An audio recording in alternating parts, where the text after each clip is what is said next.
Hi guys, welcome to a channel vibe with Newgen. இன்றைக்கி நம்ம பார்க்க போகிறது டீ கடை வெங்காய போண்டா.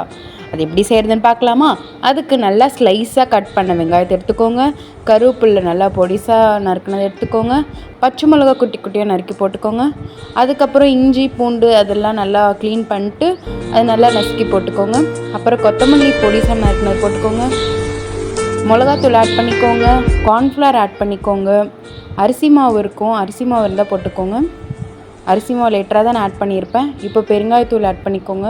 கரம் மசாலா இருந்தால் ஆட் பண்ணிக்கோங்க, இது ஆப்ஷனல் தான். அதுக்கப்புறம் உப்பு வந்து தேவையான அளவு ஆட் பண்ணிக்கோங்க.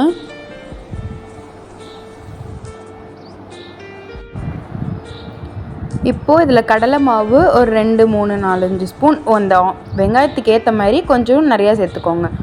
அதுக்கப்புறம் இப்போ தான் அரிசி மாவு இதில் போடணும். அரிசி மாவு வந்து கிறிஸ்பினஸ்க்கு தான் ஒரு ஒன் ஸ்பூன் இல்லை ஒரு 2 ஸ்பூன் ஆட் பண்ணிக்கோங்க, அது போதுமானது. இப்போ வந்து லைட்டாக மஞ்சத்தூள் ஆட் பண்ணிட்டு கொஞ்சமாக தண்ணி ஊற்றி தேவையான அளவு ஊற்றிட்டு நல்லா இந்தமாரி இந்த பதத்துக்கு நல்லா பிசைஞ்சு வச்சுக்கோங்க. இப்படி கையில் வந்து உருண்டை பிடிக்கிற மாதிரி இருக்கணும். அதுக்கப்புறம் ஒரு 10 மினிட்ஸ் ஊற வச்சுட்டு நல்லா பேனில் ஆயிலை வந்து நல்லா சூடு பண்ணிவிட்டு அப்புறம் அனலை வந்து அடக்கிட்டு அதில் குட்டி குட்டி பால்ஸாக ரெடி பண்ணி அந்த எண்ணெயில் போட்டு பொரிச்சு எடுங்க. இப்படி ஒன்று ஒன்றா போட்டுக்கோங்க, கொஞ்சம் தனியாக போடுங்க. இது கலர் மாறினதும் எடுத்துருங்க.